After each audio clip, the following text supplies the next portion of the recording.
네, 오늘 주요 대선 후보들이 광주 5.18 민주묘지를 방문하고 TV 토론을 갖습니다.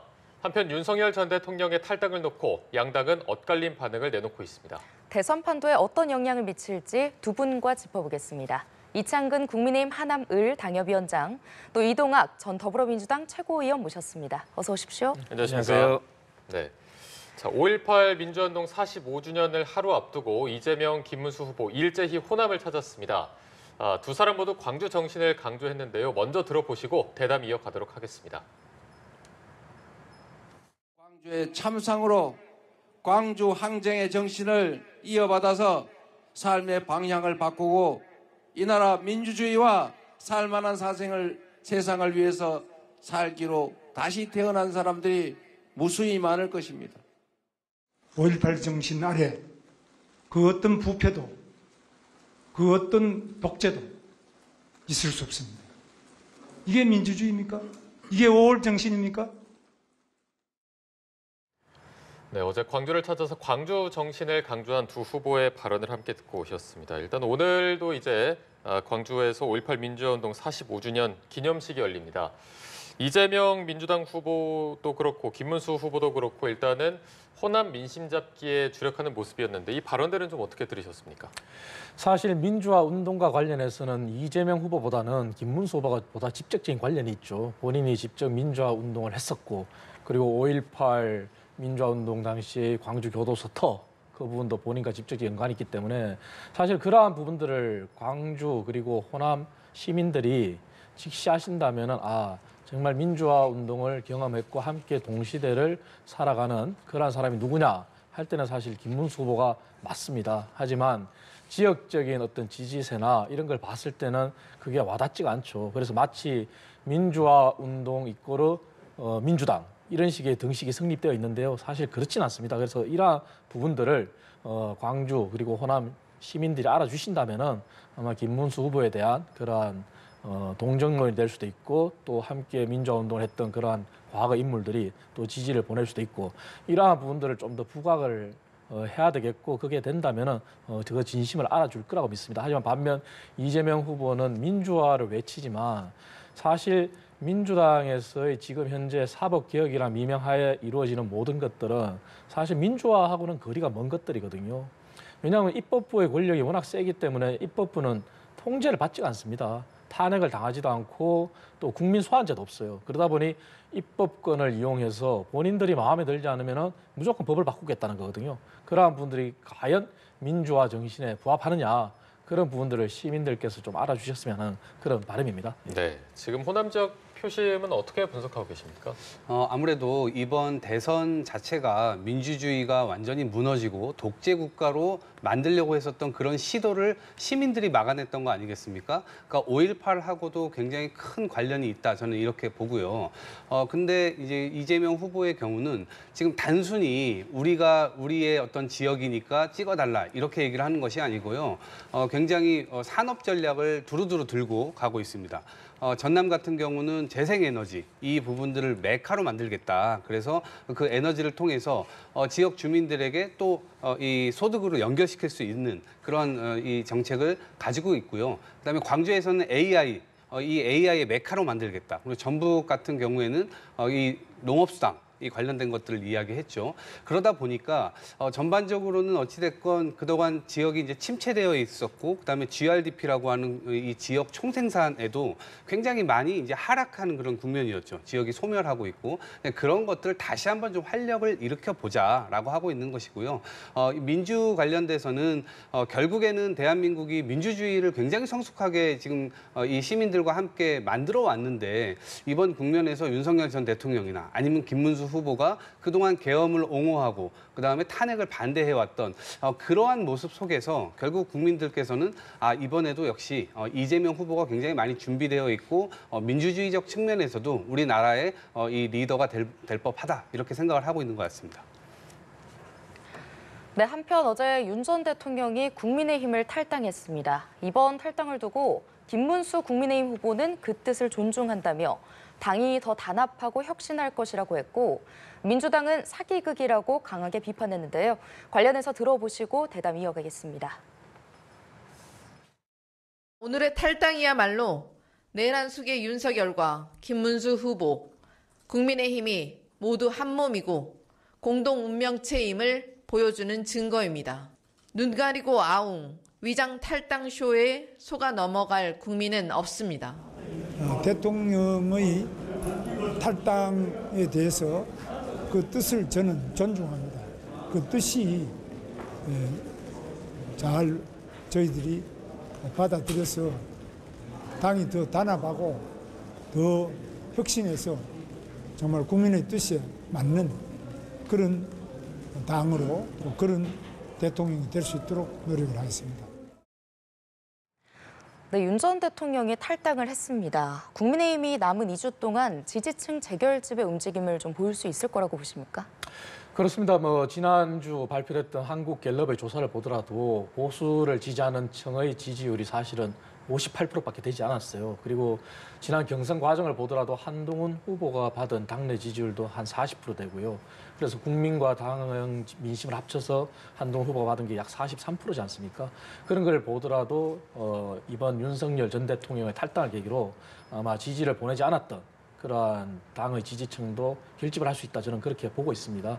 그리고 이 시작이 사실은 우리 당의 변화의 시작이거든요. 그래서 변화를 통해서 과거를 끊임없이 반성하고 미래를 나아가겠다는 그런 의지인데, 지금 현재 민주당은 무엇이 두려워서 윤 전 대통령의 탈당과 관련해서 저는 막말을 쏟아내는지 저는 참 이해하기 힘들고요.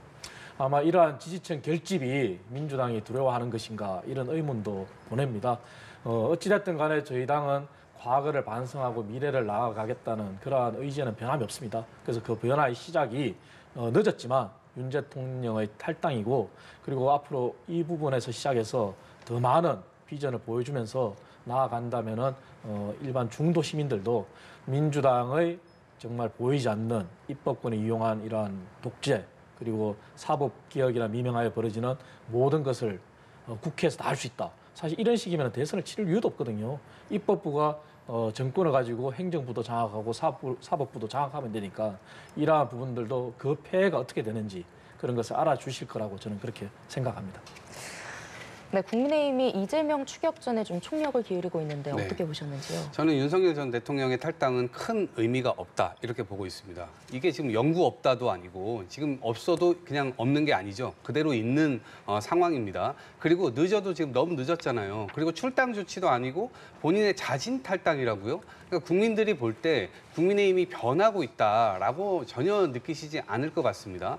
그리고 이것이 실천 전략까지 같이 가야 되는 거거든요. 지금 친윤 인사들 선대위에서 다 요직을 맡고 있습니다. 특히나 후보 주변에 있는 일정이라든가 그다음에 이 메시지라든가 이런 분들이 그대로 윤석열 전 대통령 이 후보 시절에 모셨던 그분들이 그대로 지금 자리만 바꿔서 하고 있거든요. 그러니까 그렇기 때문에 이미 친윤 인사들로 다 둘러싸여 있는 그런 상황이고, 무엇보다 김문수 후보가 지난 2020년에 자유통일당 초대 대표를 했습니다. 그리고 지난 개헌 과정에서 이 자유통일당 분들께서 굉장히 국민의힘으로 쭉 들어오면서 거의 주류화되다시피 했습니다. 그것이 최종 결정판이 지금 김문수 후보가 이 대통령 후보가 된 것입니다. 그렇기 때문에 지금 이 국민들께서는 이 전광훈, 자유통일당, 윤석열, 부정선거, 김문수 이렇게 다 모든 것들을 다 뭉뚱그려서 지금 고민할 수밖에 없는 상황이 됐기 때문에 이 지점에서는 윤석열 전 대통령의 자진 탈당만으로 과연 그렇게 될 수 있겠는가라는 생각이고요. 또 하나는 한덕수 전 국무총리는 도대체 왜 합류 안 하죠? 이게 후보 강탈 사건까지 벌여놓고 본인은 그냥 집에 가 계신 형국이고요. 홍준표 전 시장 지금 하와이 가 계시잖아요. 무슨 파견조를 보낸다 만다 이렇게 계속 얘기들을 하는데, 이미 그 경선 과정 자체가 한덕수로 시작해서 한덕수로 끝나는 아주 모멸감을 느끼게 할 만한 경선이었단 말입니다. 이 과정을 모두가 다 지켜봤기 때문에 사실상 이것은 마음을 돌리기가 굉장히 어렵고, 분명한 심판을 통해서 입법부 비대화 그리고 입법부가 행정부까지 장악한다 이 말씀을 하시지만, 결국 국민들이 심판을 해야 될 주체가 어디인지를 명확하게 알고 있고, 민주당은 그러한 부분들에 대해서는 겸허히 계속해서 선거운동을 낮은 자세로 좀 해나가면서 국민 통합 이런 것들을 이루기 위해서 더 노력해야 되겠다 이런 생각을 합니다. 네, 일단 윤 전 대통령의 탈당 큰 의미가 없다 이렇게 분석을 해주셨는데 이재명 후보도 일단은 정치적 전술이 아닌가라고 비판을 했거든요. 정확히 어떤 의미로 좀 봐야 되겠습니까? 이게 정치적 전술이라고 느끼는 것은 기본적으로는 출당을 시키는 게 맞습니다. 그렇지 않습니까? 그리고 이 지금 친윤 인사들 그동안 계엄을 옹호하고 탄핵을 반대했던 분들이 전면에 나와가지고 국민들께 대규모로 다 사과를 해야 됩니다. 근데 본인들은 다 뒤에 숨어 있잖아요.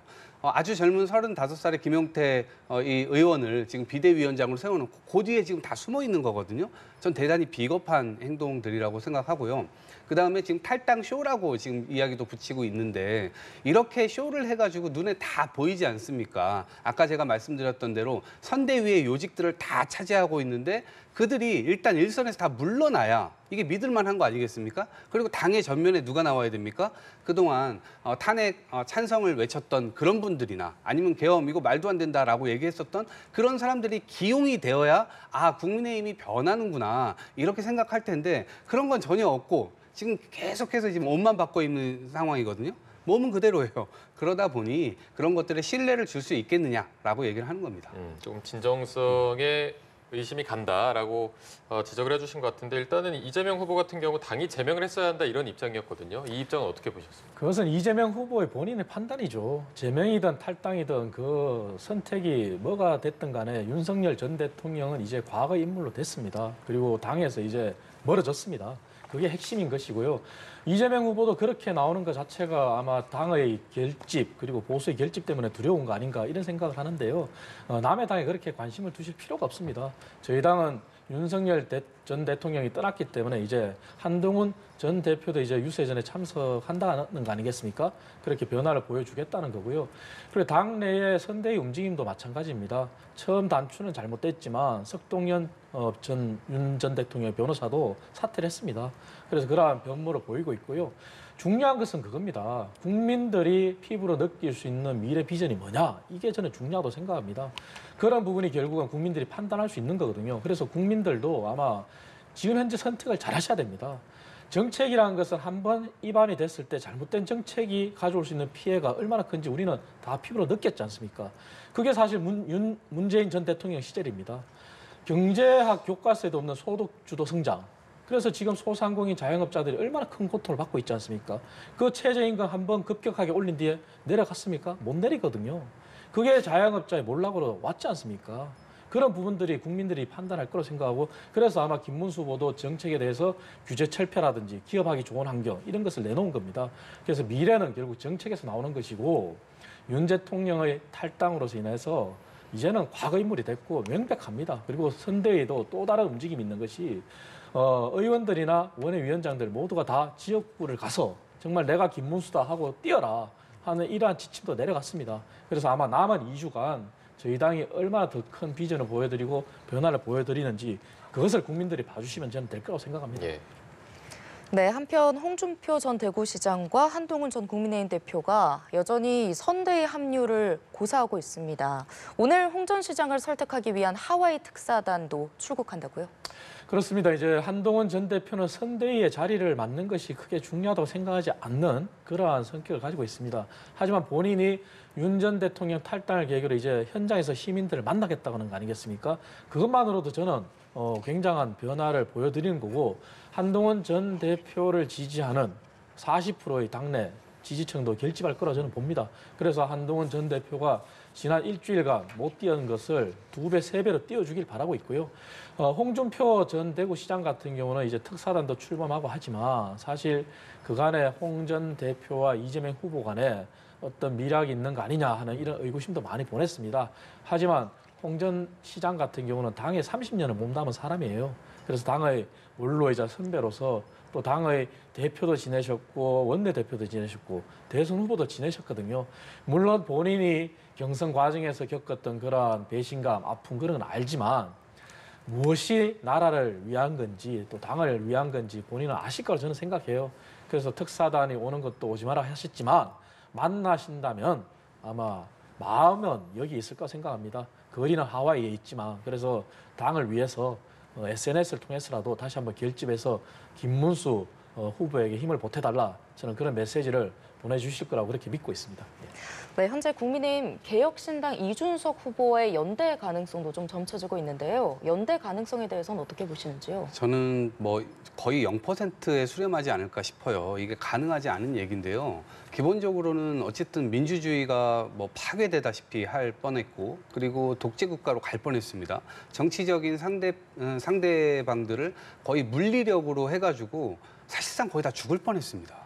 근데 그런 일들을 이제 펼쳤고, 이준석 의원의 경우는 끊임없이 그것에 대해서 반대를 했고, 본인 스스로가 이미 뭐 1, 2년 전에 양두구육이다, 본인이 미안하다, 이렇게 얘기를 했고 쫓겨난 그런 상황이에요. 그렇기 때문에 이제 와가지고 그런 것들을 한다고 한들 이준석 후보가 거기에 응해줄 리는 좀 만무하다. 다만 이준석 후보의 지지율이 계속해서 한 자릿수에 계속 머물게 되고, 김문수 후보가 지금보다 지지율이 좀 더 올라갈 경우에는 전 단일화 가능성은 무르익을 수도 있다 봅니다. 왜냐하면 국민의힘 분들, 특히나 친윤 분들의 이 전문성이라고 하는 것은 선거를 지게 되면 남한테 덮어 씌우는 걸 굉장히 잘합니다.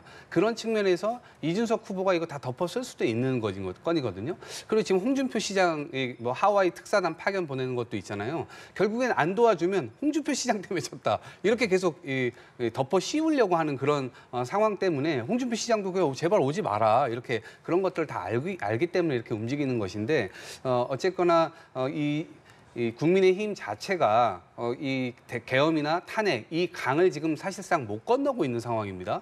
김문수 후보도 지금 탄핵에 대해서 어떤 입장도 제대로 얘기를 하지 못하고 있는 상태예요. 그러다 보니까 저는 그 부분이 결국 많은 의원들과 연동되어 가지고 대선 이후에 당권의 헤게모니 이런 것들까지 또 생각을 한다면 그런 것들 섣불리 할 수 없을 것이라 봅니다. 그렇기 때문에 그 강을 건너지 못하는 국민의힘 김문수 후보와 이준석 후보가 단일화가 될 것이다, 저는 그렇게 보지 않습니다. 네. 자, 잠시 저희가 앞서 자료 화면이 나가는 과정에서 화면이 고르지 못했던 점 시청자 여러분께 사과 말씀드리겠습니다.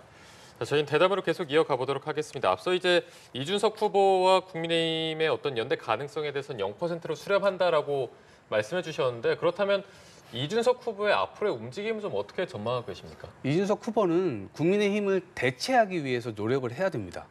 제가 볼 때도 그쪽에 룸이 좀 있다고 판단을 할 겁니다. 그렇기 때문에 초반에 뭐 영남도 가고 뭐 이렇게 쭉 움직였잖아요. 특히나 수도권에서 아마 그 룸이 좀 확보될 가능성이 크고, 특히나 젊은 세대 남성을 중심으로 그런 이 기회가 있을 것이라고 생각을 합니다.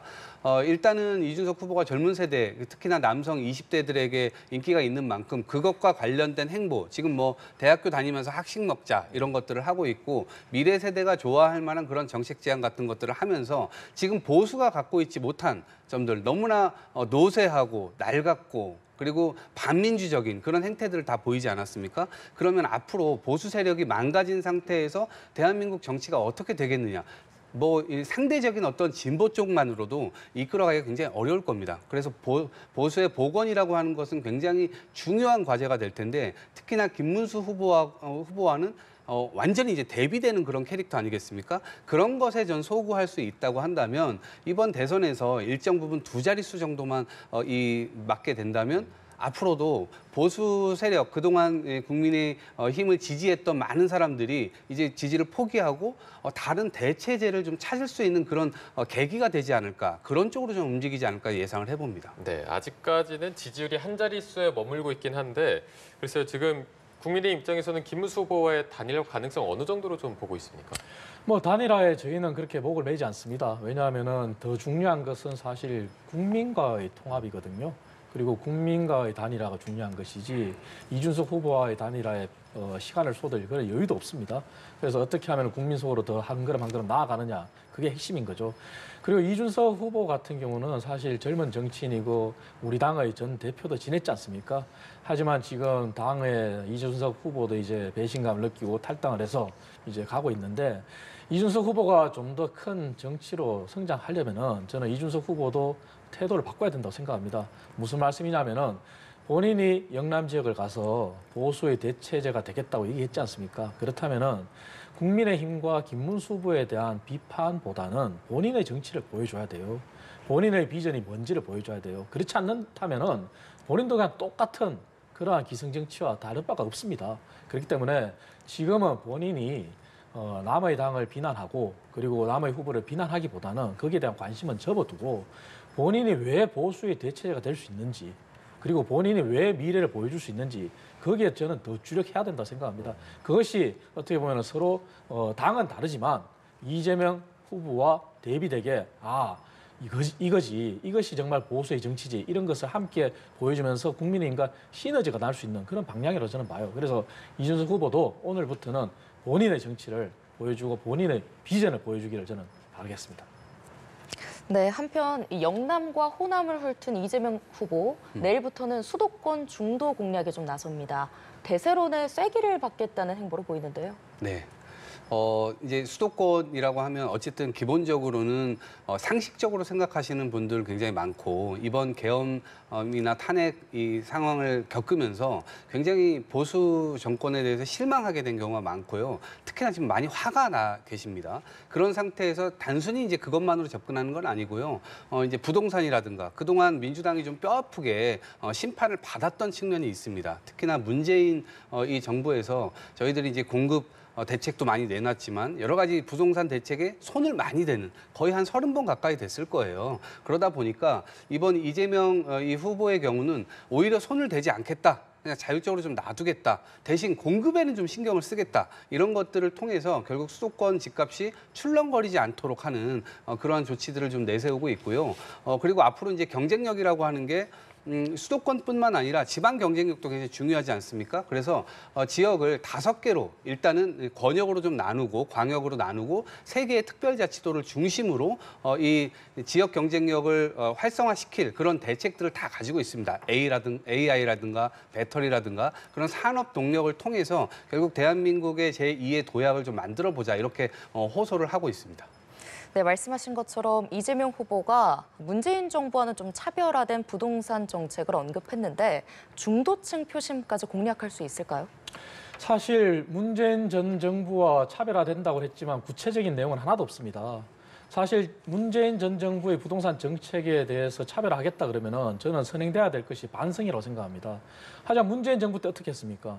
부동산 통계를 조작했지 않습니까? 하지만 민주당은 그 통계를 조작한 것을 밝힌 감사원을 향해서 감사원은 급박하고 있어요. 부동산 통계에 대해서는 일반 시민들도 다 느끼고 있어요.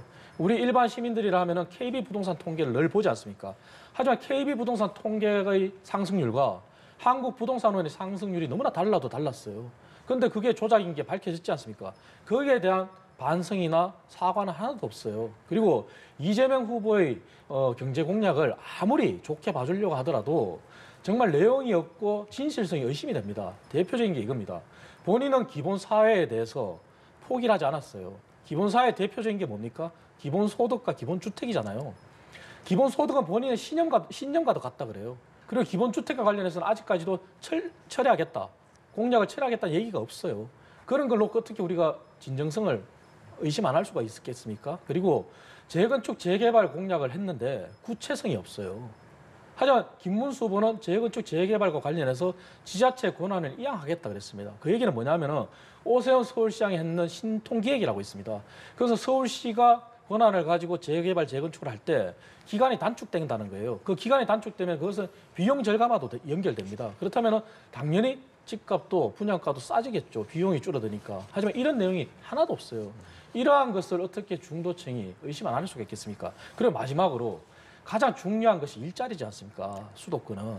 사실 일자리 공약이 10대 공약이 하나도 없어요. 오히려 민주노총에서 청구한 노랑봉투법을 시행하겠다고 했습니다. 그게 10대 공약에 들어있습니다. 그리고 이번에 한국노총위원장이 당당히 선대위원장을 겸하고 있어요. 이런 부분은 그러면 대선 이후에 만약에 이재명 후보가 당선이 된다면 민노총 청구소가 한노총 청구소만 바뀔 겁니다. 하지만 우리가 문재인 정부 당시에 민노총에 의해서 현장에서 일자리가 얼마나 없어지고 민노총을 가입하지 않으면 일자리를 얻지 못하는 그런 노노 갈등까지 벌어졌지 않습니까? 이러한 부분들이 이재명 후보의 정책이에요. 그래서 정책이라는 것은 특히 경제정책은 한번 시행되면 그 피해가 지속적으로 이어집니다. 그래서 우리 수도권 시민들뿐만 아니라 대한민국 국민들 모두가 다 이재명 후보의 경제정책의 허점이 뭐가 있는지 이것을 저는 제대로 직시해야 된다고 저는 봅니다. 네. 자, 오늘 그리고 마지막으로 저녁에 대선 후보 첫 TV 토론이 예정이 돼 있습니다. 저녁 8시쯤에 이제 열릴 예정인데 경제를 큰 주제로 열리지 않습니까? 관전 포인트 하나만 짚어주신다면 어떤 게 있을까요? 경제가 주제이기 때문에 아마 기본 주제는 이제 통상과 관련돼 있는데요. 통상과 관련해서도 이미 이재명 후보가 발표한 게 있습니다. 중국의 셰시하고 대만의 셰시하면 어떠냐, 뭐가 다르냐, 그리고 일본, 미국 다 뭐 상관없다 이런 태도를 보이지 않습니까? 하지만 박근혜 전 정부를 돌이켜 봤을 때 우리나라는 한반도란 지정학적 위치 때문에 대중 외교와 대미 외교의 정말 사이에서 정말 사다리 타기를 잘해야 됩니다. 그래서 박근혜 정부 때는 대중 외교, 대미 외교가 다 성공했다는 평가를 받고 있습니다. 하지만 문재인 정부 들어와서 어떻게 됐습니까? 대미 외교는 무너졌고 대중 외교에 추정하다 보니까 우리나라가 전 세계에서 고립무원이 됐습니다. 전 세계의 흐름은 결국은 자국 이익주의지 않습니까? 그럼 국익을 추구한다고 하더라도 전 세계 흐름에서 어떻게 소외돼서 우리 단독으로 아무리 중국에 셰시하고 대만에 셰시하고 한다고 하더라도 국제 정세를 모르고 어떻게 가겠습니까? 이러한 부분들이 정말 외교의 초보다 이런 걸 말씀드릴 수밖에 없는 것이고요. 그리고 경제도 마찬가지입니다. 아까 말씀드린 대로 경제 정책의 폐해가 오래 갈 텐데 이재명 후보의 경제 정책은 여전히 포퓰리즘입니다. 재정 공약도 100조 원을 공약을 했어요. 그런데 100조 원 가운데 80조 원이 정부의 재정을 이용해서 이전 소득을 늘리겠다는 거예요. 결국 이전 지출하겠다는 거예요. 그럼 지금 부채가 GDP의 58%에 육박합니다.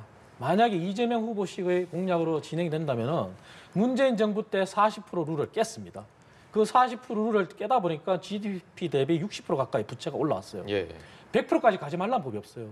하지만 우리는 베네수엘라에서 교훈을 찾아야 돼요. 1인당 채무가 2,300만 원 넘어 쓰고 있어요. 이러한 부분들을 국민들이 제대로 봐야 되는데 오늘 이러한 부분들이 정말 제대로 조명이 되고 국민들이 경제 정책이 이렇게 됐을 때 우리한테 득이 되는 게 아니라 오히려 짐이 되겠구나 하는 이런 부분들을 정말 여과 없이 좀 직시하셔야 될 거라고 저는 생각합니다. 네. 자, 오늘 첫 TV 토론 어떻게 좀 예상을 하고 계십니까? 저는 이제 여러 가지 경제 정책을 당연히 쏟아낼 것이라고 봅니다. 뭐 민주당에서는 상법 개정 같은 경우 것을 다시 이제 주주의 이익 이런 것들을 균등하게 좀 지키겠다 얘기를 하고 있고요. 아까 제가 말씀드린 대로 5개 권역에서의 성장 전략 이런 것들도 좀 논의될 것이라고 보는데요. 지난 윤석열 정부를 좀 돌이켜 보면 첫 번째 한 50조 정도 세수 결손 나고 그 다음 해에 또 30조 나고 작년에 또 62조인가요? 또 이렇게 났다고 해요. 그러니까 그런 취약한 기반 위에서 김문수 후보가 얘기하는 게 일단 잘 먹힐 리가 없고요. 오히려 저는 이준석 후보하고 이재명 후보와의 어떤 미래로 가는 어떤 토론 이런 장면들을 통해서 이재명 후보가 그것들을 많이 수용해주는 그런 방향으로 약간 품이 좀 넓게 운영이 된다면 국민들께서도 이재명 후보에 대한 안정감 이런 것들을 충분히 느끼실 수 있지 않을까? 그리고 결국 이 기대와 희망 이런 것들을 좀 반영해서 더 압도적인 여러 가지 표들이라든가 아니면 국민들의 어떤 마음이 더 많이 모이게 된다면 다음 정부에서 그런 동력을 삼아서 결국 개혁 에너지를 더 많이 만들 수 있는 것 아니겠습니까? 그래서 저는 오늘 토론도 굉장히 좀 이재명 후보의 품넓은 그런 태도 이런 것들을 좀 기대해 보고요. 반면에 이준석 후보가 적절하게 그러한 지점들을 좀 지적을 해주면서 그런 것들이 좀 티키타카라고 할까요? 그런 것들이 좀 잘 되는 그런 모습을 좀 보여주지 않을까 예상을 해봅니다. 네, 오늘 말씀 여기까지 듣겠습니다. 이창근 국민의힘 하나물 당협위원장, 또 이동학 전 더불어민주당 최고위원이었습니다. 고맙습니다. 고맙습니다.